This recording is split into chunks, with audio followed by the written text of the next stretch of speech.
A vitrine estava vazia. Onde havia repousado por décadas uma coroa de 1.354 diamantes. Restava apenas vidro estilhaçado e o eco de um alarme que ninguém respondeu a tempo. Não foi um golpe de cinema. Não houve hackers de elite, nem laser vermelho cortando a escuridão.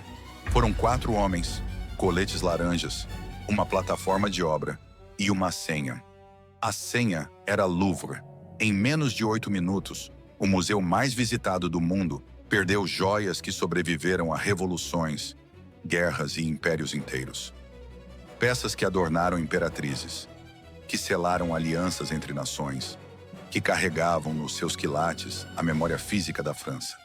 E naquela manhã de domingo, enquanto turistas fotografavam a Mona Lisa a poucos metros de distância, tudo desapareceu.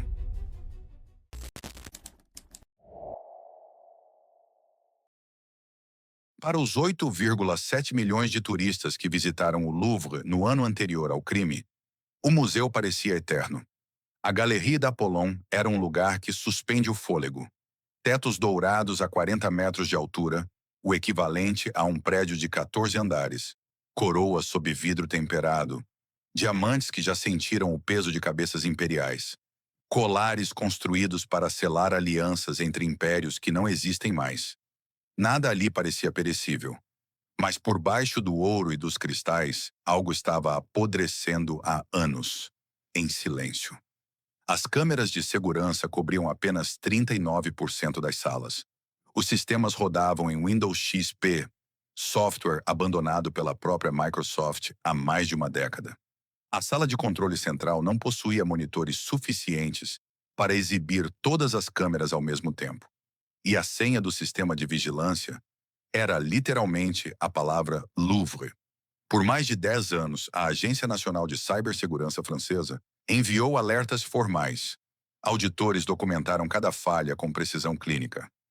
Um relatório de 2019, encomendado pela joalheria Van Cleef e Arpels, identificou com exatidão o ponto mais vulnerável do complexo inteiro. A varanda externa da ala sul, voltada para o rio Sena, acessível por qualquer plataforma elevatória mecânica comum. O relatório foi arquivado. Entre 2018 e 2024, o Louvre gastou 123 milhões de dólares em aquisições de arte. Destinou 3,5 milhões para a segurança. Em janeiro de 2025, o presidente Macron anunciou o projeto Nouvelle Renaissance. 700 milhões de euros para modernizar o museu. Andaimes surgiram em cada ângulo do complexo. Caminhões estacionaram ao longo do rio Sena. Plataformas elevatórias mecânicas foram posicionadas ao longo de todo o perímetro externo. E em algum lugar dos subúrbios do norte de Paris, alguém estava tomando notas.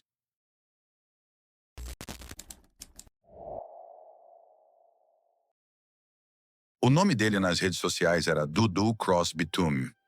Abdoulaye N., 39 anos, morador de Aubervilliers, nos subúrbios do norte de Paris. Não era um arquiteto de crimes internacionais. Não tinha conexões em bancos suíços. Não operava a partir de um bunker climatizado com telas de monitoramento. O que ele tinha era algo muito mais perigoso. Tempo, atenção e um conhecimento que a administração do Louvre jamais imaginou que pudesse ser explorado. Abdoulaye havia trabalhado como segurança no Centro Pompidou. Conhecia a psicologia da vigilância em museus. Sabia como guardas pensam, como câmeras são posicionadas, como alarmes são acionados e, mais importante, quanto tempo leva até alguém de fato responder a eles. E sabia, acima de tudo, como o olho humano tende a ignorar aquilo que parece pertencer naturalmente ao cenário. Junto a ele, outros 3 homens de Seine-Saint-Denis. Ayed G., cidadão argelino de 34 anos. Slimane K., já condenado ao lado de Abdoulaye por um assalto à joalheria em 2014.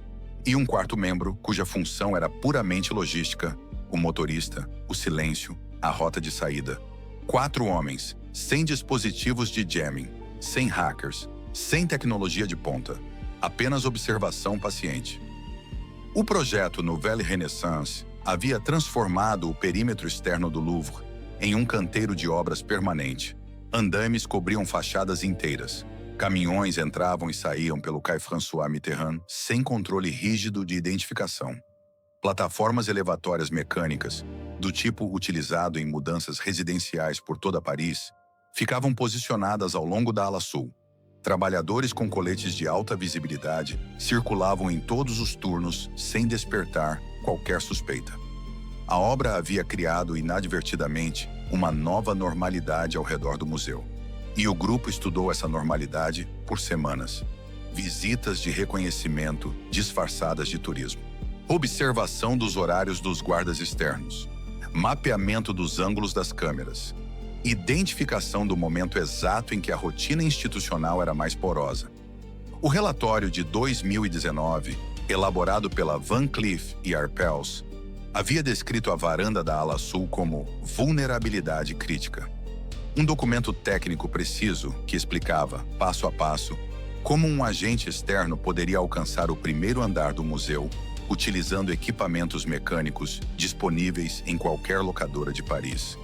Esse relatório havia circulado por departamentos internos do Louvre, e os assaltantes chegaram exatamente pela rota descrita nele. A escolha do dia não foi acidente. Domingo de manhã, abertura às 9h30. O fluxo de visitantes ainda se organiza nas filas externas. Os guardas transitam entre o encerramento do turno noturno e o início do diurno. A sala de controle recebe o briefing inicial do dia, o momento de maior dispersão de atenção em qualquer turno. É o horário mais poroso da semana em qualquer grande instituição pública. O grupo chegou com 4 coletes de alta visibilidade, laranja e amarelo, idênticos aos dos trabalhadores que circulavam pela obra há meses. A escolha não foi acidente estético, foi psicologia aplicada com precisão. O olho humano procura anomalias. Um homem com colete laranja ao lado de andaimes, em frente a um prédio em reforma, não é uma anomalia, é o cenário.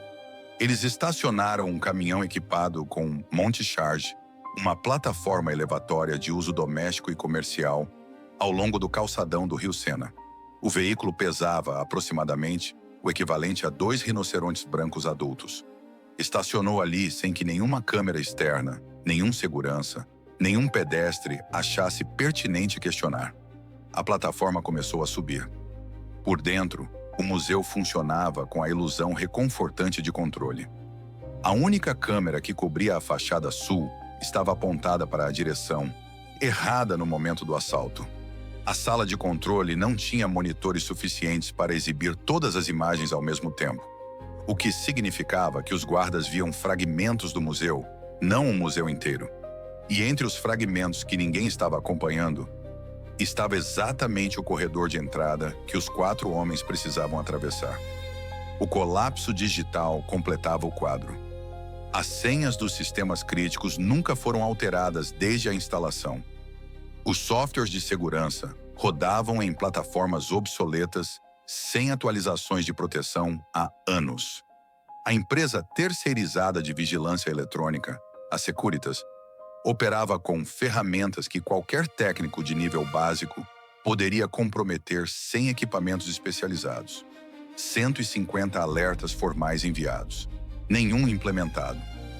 Havia uma última peça no quebra-cabeça que os investigadores demoraram semanas para verbalizar em público. Os assaltantes sabiam exatamente qual janela perfurar para chegar às vitrines corretas no menor tempo possível. Sabiam o ângulo do ponto cego da única câmera que cobria aquela fachada. Sabiam que o alarme dispararia, mas que a resposta levaria tempo suficiente para a ação ser concluída. Conhecimento técnico, assim, não vem apenas de visitas turísticas. Não vem de observação casual. Vem de informação interna. A pergunta que começou a assombrar a investigação não era como eles entraram, era quem os ajudou a entender o que havia lá dentro.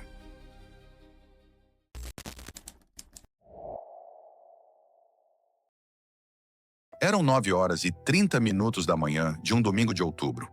O sol entrava pelas janelas altas da Galerie d'Apollon. Turistas posicionavam câmeras diante das vitrines.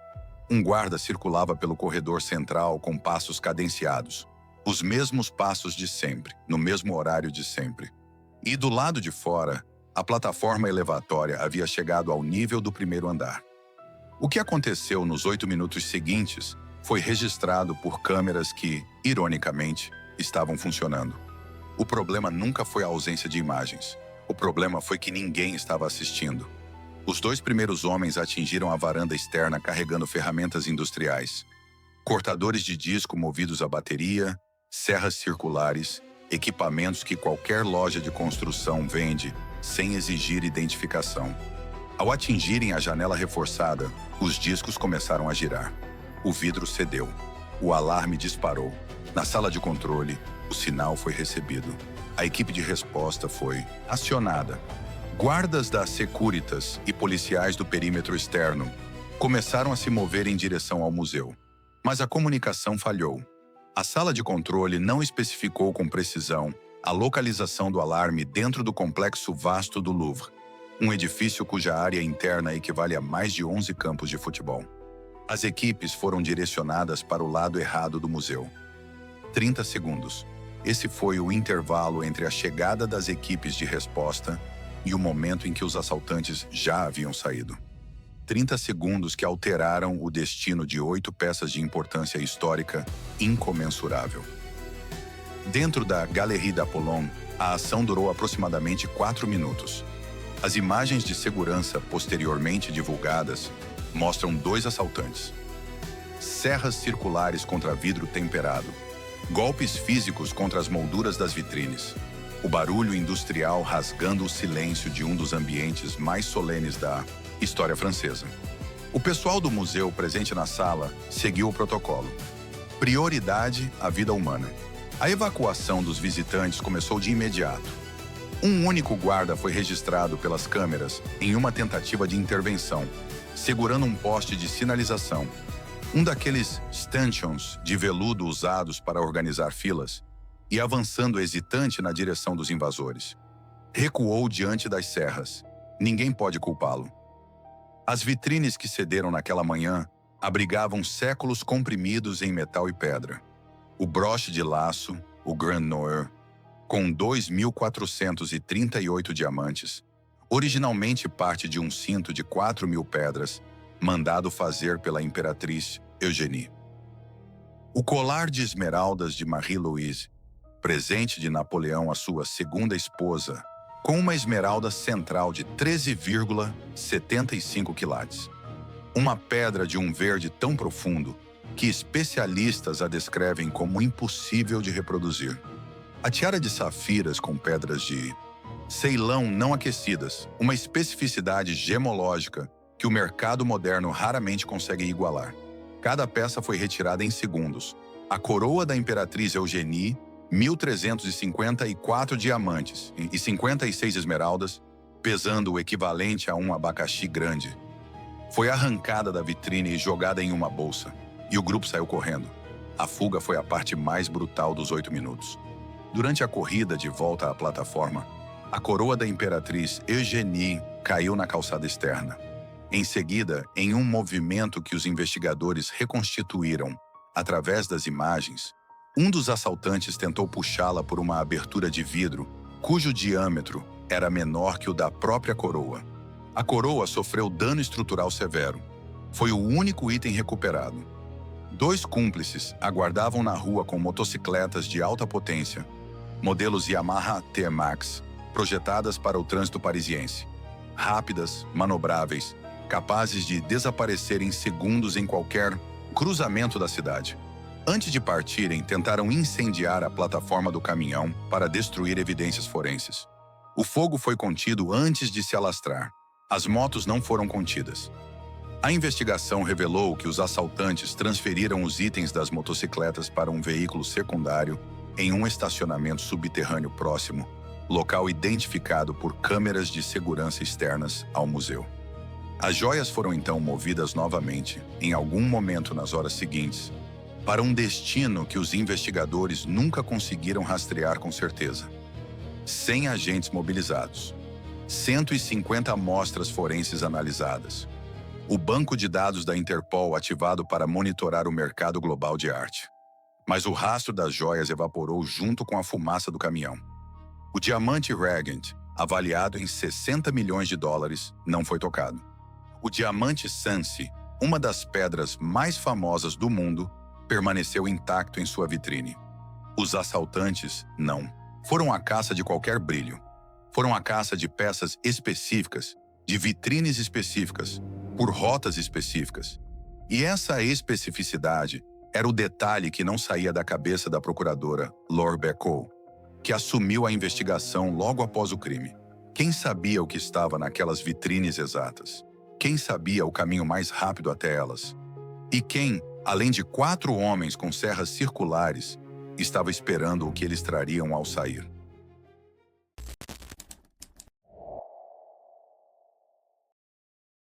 Há uma pergunta que os investigadores ainda não conseguem responder com certeza. 4 homens dos subúrbios do norte de Paris, com histórico de roubos a joalherias locais, executaram em 8 minutos um dos crimes mais calculados da história francesa. Conheciam a rota exata de entrada. Conheciam o ponto cego da câmera. Conheciam o horário em que a resposta seria mais lenta. Ignoraram os diamantes mais famosos do museu e foram direto às vitrines certas. Sabiam demais. A polícia acredita que o grupo pode ter atuado como mão de obra contratada, que alguém, em algum lugar acima deles, na cadeia de comando, já havia determinado o destino das joias antes mesmo de a plataforma começar a subir. Que o espólio já havia cruzado as fronteiras da França antes de qualquer alarme ser devidamente investigado. Abdoulaye havia trabalhado como segurança em museu. Um relatório interno com as vulnerabilidades exatas havia circulado por departamentos internos meses antes do crime. Pode ter sido coincidência. Os suspeitos foram presos. A diretora renunciou. Barras de ferro foram instaladas nas janelas da Galerie d'Apollon em dezembro de 2025, meses depois. O novo diretor assumiu com a missão de restaurar a confiança pública. Mas o colar de esmeraldas de Marie-Louise, desaparecido. A tiara de safiras de Ceilão, com suas pedras não aquecidas e insubstituíveis, desaparecida.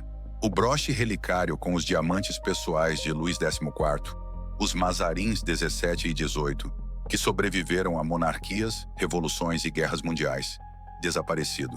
Especialistas em crimes de arte repetem a mesma sentença sombria. Joias assim são invendáveis em seu estado original. O que isso significa? Ninguém precisa dizer em voz alta. Significa fornos, significa lapidação, significa que cada pedra identificável está sendo transformada em algo irreconhecível, em algum lugar do mundo neste exato momento. A história sobreviveu a Napoleão, sobreviveu à ocupação nazista, não sobreviveu à senha Louvre. E o mais perturbador não é o que foi roubado. É o silêncio de quem pode ter aberto a porta, enquanto o tribunal ainda tenta entender quem de fato estava no comando naquela manhã de domingo. Essa pessoa, se existe, aguarda em silêncio, sem joias, sem rastro, sem pressa.